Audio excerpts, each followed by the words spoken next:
سيئات أعمالنا من يهد الله فلا مضل له ومن يضلل فلا هادي له اللهم انفعنا بما علمتنا وعلمنا ما ينفعنا وزدنا علما.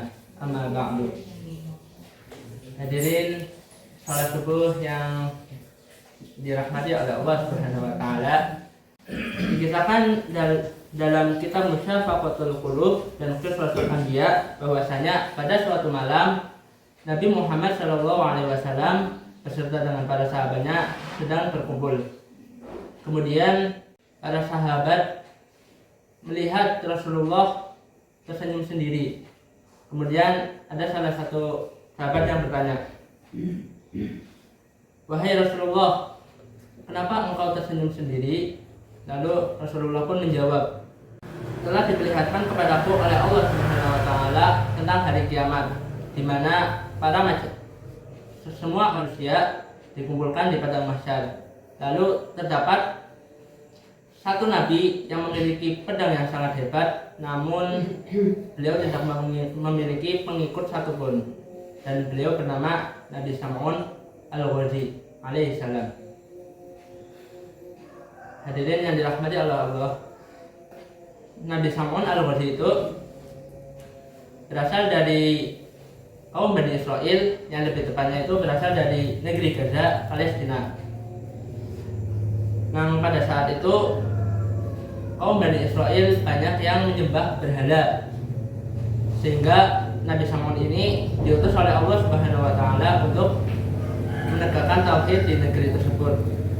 Nabi Sam'un memiliki beberapa mukjizat, diantaranya pedang yang hebat tersebut dapat mengeluarkan air, dan selain itu beliau juga memiliki mukjizat lain seperti Nabi Dawud alaihissalam, yaitu dapat merobohkan tembok yang besar dan dapat melunakkan besi yang sangat keras. Pada saat itu banyak kaum Bani Israel yang tidak mempedulikan atas mukjizat Nabi Sam'un tersebut.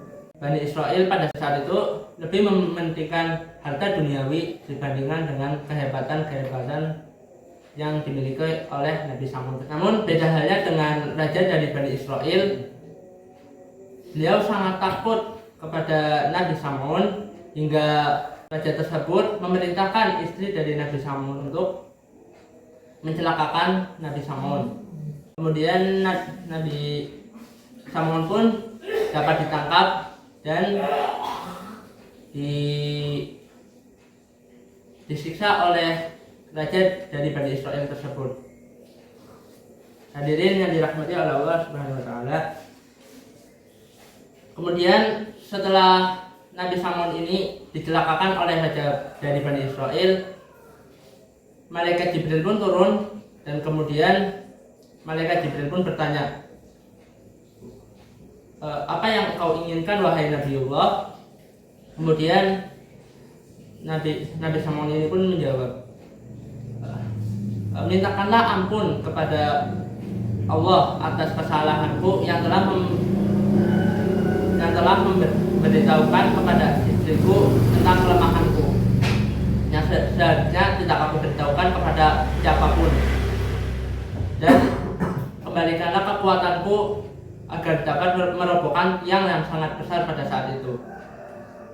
Nah, pada saat itu Allah pun mengabulkan permintaan dari Nabi Sam'un ini, dan kemudian Nabi Sam'un pun dapat bebas dan dapat merobohkan tiang yang sangat besar, yang kemudian merobohkan semua bangunan yang ada di situ, dan raja tersebut pun tewas karena reruntuhan dari tiang-tiang tersebut. Nah, setelah itu Nabi Sam'un ini bersumpah kepada Allah untuk dapat memerangi kebatilan selama 1000 bulan tanpa henti.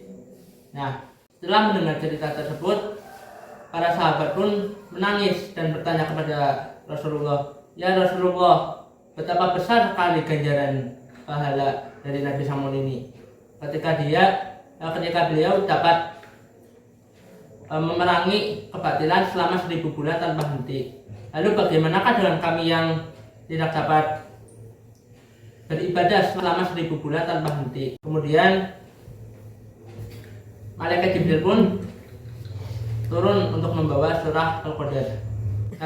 Nabi Muhammad pun menjawab pertanyaan dari para sahabatnya tersebut, bahwa burulah malam Lailatul Qadar, karena dengan kalian mengamalkan kebaikan pada satu malam tersebut, kalian bisa mendapatkan ganjaran yang lebih daripada Nabi Samun alaihi salam. Jadi pada saat itu Rasulullah memberitahukan kepada para sahabatnya bahwa umat Nabi Muhammad itu bisa juga mendapatkan ganjaran bahkan lebih daripada Nabi yang dapat memerangi kebatilan selama 1000 bulan. Nah, kemudian apa saja keutamaan dari malam Lailatul Qadar? Di antaranya yaitu yang pertama, ibadah pada malam tersebut memiliki ganjaran yang lebih baik daripada 1000 bulan. Yang kedua, pada malam tersebut terdapat keberkahan dan ampunan dari Allah Subhanahu wa taala. Kemudian yang ketiga, malaikat turun untuk membawa kedamaian. Lalu yang keempat, malam ini adalah waktu yang mustajab untuk berdoa. Jadi Bapak Ibu, marilah kita manfaatkan terutama untuk 10 besok ya Pak, 10 malam terakhir. Mari kita tingkatkan ibadah kita, barangkali kita bisa mendapatkan malam Lailatul Qadar dan bisa mendapatkan ibadah yang walau hanya sedikit namun memiliki ganjaran yang sangat besar. Amin amin ya rabbal alamin. Wallahu a'lam bishawab. Assalamualaikum warahmatullahi wabarakatuh. Waalaikumsalam.